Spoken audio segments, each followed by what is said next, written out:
Good afternoon, it's Monday the 25th of January and welcome to yet another one video blog. I hope that somebody's still watching these, otherwise I'm just talking into thin air. Apart from obviously to my director Tasnia, who I haven't given an on-screen credit to yet.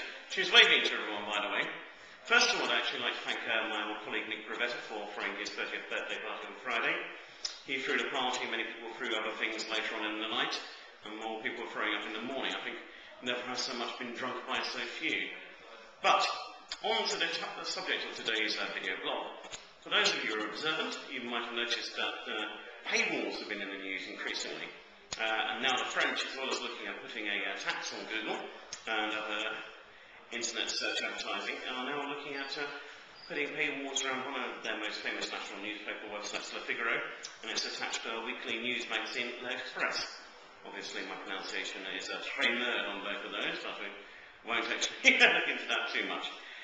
My problem with paywalls is this online monetization or the limitation of the monetization possibilities?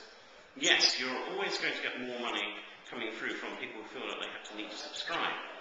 However, there are competing news sources out there.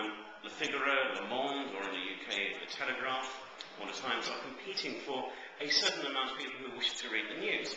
By putting up those paywalls, are you simply reverting back to a situation which is almost dependent on the individual consumer to pay up for access in much in the same way that people would pay for their individual newspaper that morning?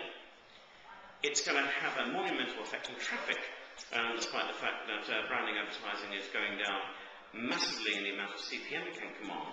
The amount of traffic is still a big determinant in the amount of value that the site is seen to have, and the amount of traffic is also important for determining how the site is going to develop in terms of performance advertising as well. Paywalls, to me, I feel are a simplistic solution to a more complicated problem. Obviously, in a short blog like this, we can't go into it in too much detail, but creating an audience and creating the Google footprint of this magnitude, there must be a better way of monetizing it than by simply putting up a wall, creating a moat which can only be crossed by money. Anyway, that's enough for today. We will be back in the next couple of days, and until then, we wish you media health.